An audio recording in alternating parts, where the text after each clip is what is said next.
Joining me now is Nelson Balido, the chairman of the Border Commerce and Security Council. Thank you so much for being with us here today. Every weekend, we talk about one more of these things going on, and lawmakers on both sides of the aisle are asking for more transparency around these attacks. But just this week, Senate Republicans voting down legislation that would have blocked the Trump administration from ordering more strikes. So with all of that said, do you think that the administration should release more information about these targets, or does it need to be kept, private for now? Well, thanks for having me this morning. Look, it needs to be kept private for now. These are national security issues. These are drug boats. I've seen this for decades. This is a classic drug smuggling operation. And these boats that leave Venezuela, Colombia, some leave from the Central America going into Mexico. Some leave out of Mexico.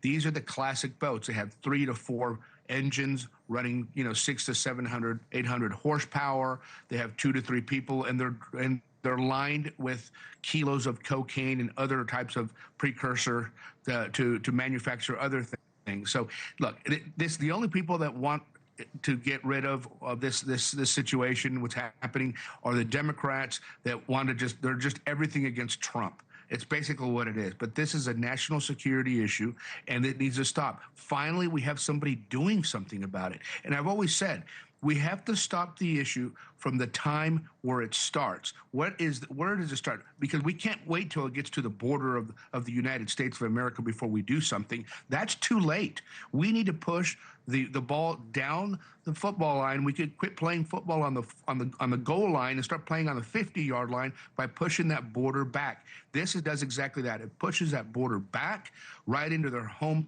location, and ultimately and hopefully those narco states will finally stop doing what they're doing. I'll tell you, if I'm one of those boat drivers, I don't even know. I'd be very scared to get Sure. on the ocean and head that way. Yeah, Nelson, I got to tell you, too, yesterday I was reporting in Suffolk County, that's on Long Island, and there was a major bust done. It was an 8-month investigation, and we watched on a table all these drugs, fentanyl not included, but they talked about the amount of fentanyl that was seized in this operation, and they said it was enough fentanyl to kill every single person that lives in Suffolk County, over 1.5 million people. So you think about the drugs that were stopped in that operation that could have gone all throughout New York, all throughout the country, on trucks and cars, and it's really, really scary.